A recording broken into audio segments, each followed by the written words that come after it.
آپ سب ٹھیک ہوں گے۔ تو یہ ویڈیو جو ہے وہ میری سارے یونیورسٹی اسٹوڈنٹس کے لیے، اب چاہے آپ نے اس سال ایڈمیشن لیا ہو یا آپ نیکسٹ ایئر لیں گے، جو بھی ہے، تو اگر آپ جاننا چاہتے ہیں کہ یونیورسٹی میں پڑھائی کیسے کرنی ہے تو اس کے لیے آپ یہ ویڈیو انت تک دیکھیے، کیونکہ میں اس میں سب کچھ ڈیٹیل سے بتاؤں گی۔ تو ابھی ویڈیو سٹارٹ کرتے ہیں۔ تو پہلی بات تو یہ ہے کہ دیکھیں، جب آپ کہیں بھی جاتے ہیں اسکول کالج میں، تو آپ ہمیشہ بکس لیتے ہیں، مطلب اسٹیشنری وغیرہ لیتے ہیں، لیکن یہاں ایسا نہیں ہوتا۔ آپ کو سب سے زیادہ ایک لیپ ٹاپ کی ضرورت ہے۔ اگر آپ کے پاس نہیں ہے تو ضرور آپ کو وہ تو لینا پڑے گا، کیونکہ ایز سچ ہماری بکس مطلب یونیورسٹی میں بکس نہیں ہوتی، تو زیادہ تر سارا کچھ PDF وغیرہ اور اس طرح سے ہوتا ہے۔ تو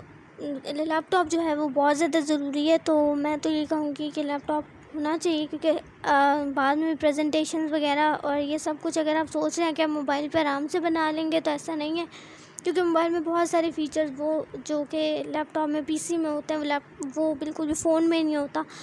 تو بہت مشکل ہو جاتی ہے۔ اچھا، اب اس کے بعد نیکسٹ چیز یہ ہے کہ پڑھائی کس قسم مطلب کس طرح سے ہوتی ہے، اور اس کا کیا سارا کچھ مطلب کس طرح سے ہوتی ہے، اور پڑھائی کرنی کیسے ہے۔ تو پہلی تو یہ بات ہے کہ لیکچرز ہوتے ہیں، اور لیکچرز میں ہمارے پاس یہ ہوتا ہے کہ ایسا نہیں ہے کہ آپ کو کوئی مطلب کاپیز بنانی ہے، سب کچھ لکھنا ہے، ہاں، لیکن آپ کے پاس ایک رجسٹر ہونا بہت ضروری ہے کہ جس پہ آپ مین پوائنٹس لکھ سکیں اس چیز کے، کیونکہ at the end of the day آپ کو نوٹس وغیرہ تو مل ہی جاتے ہیں، اور مطلب PDF فارم سب میں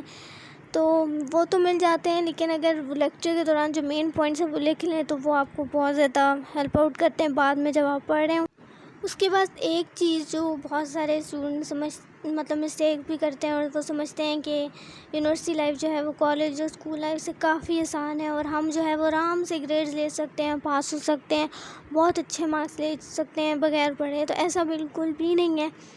جو یونیورسٹی میں آپ کی اسٹڈیز ہوتی ہیں وہ کمپیریٹیولی بہت زیادہ مشکل ہو جاتی ہیں، بس تو اس کے لیے یہ کرنا ہوتا ہے کہ آپ جیسے سیمسٹر آپ کا سٹارٹ ہو، چاہے آپ فرسٹ سیمسٹر میں، چاہے سیکنڈ میں، جس بھی سیمسٹر میں،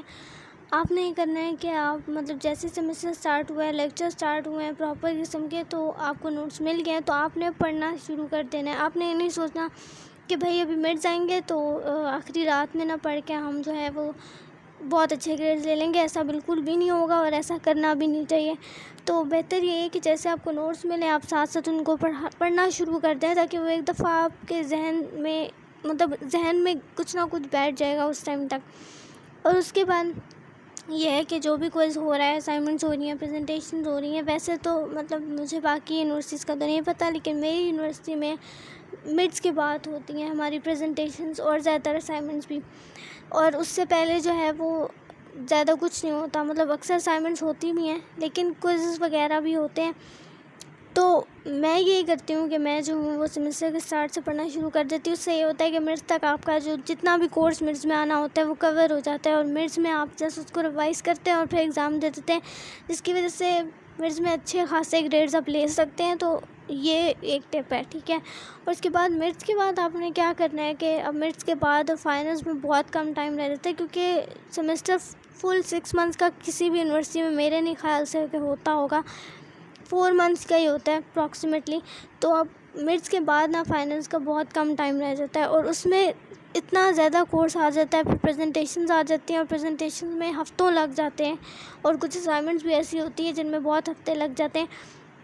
تو وہاں پہ ٹائم بہت زیادہ ٹف ہو جاتا ہے کہ آپ کو ساتھ ساتھ پڑھنے کا اتنا موقع نہیں ملتا، لیکن جتنا بھی آپ کو ٹائم ملے اس میں آپ پڑھ لیں ساتھ ساتھ، اور اپنی پریزنٹیشنز کو جو ہے وہ بہت اچھا کرنے کی کوشش ضرور کریں، کیونکہ اگر آپ اپنے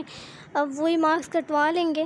تو پھر آپ کو فائدہ نہیں ہوگا، کیونکہ پریزنٹیشنز وغیرہ میں جو ہے آپ کے مارکس جو ہیں وہ فل آ سکتے ہیں۔ تو پریزنٹیشن بہت اچھی دینی چاہیے، اور اسائنمنٹس بھی کوشش کریں کہ آپ کے اسائنمنٹس میں بہت اچھے مارکس آئیں، ٹھیک ہے، اور کوئزز وغیرہ میں بھی، کیونکہ انہی سب چیزوں سے جو ہے وہ GPA بنتا ہے ایٹ دی اینڈ مڈس اور فائنل سے بھی۔ اچھا، ایک اور بات کہ اگر آپ کے مڈس اچھے نہیں ہوئے ہیں، ٹھیک ہے، آپ کے مڈس کے گریڈز بہت لو ہیں، تو آپ کو فائنل میں بہت محنت کرنی پڑے گی، ورنہ گریڈ جو ہے وہ C ہی بنے گا۔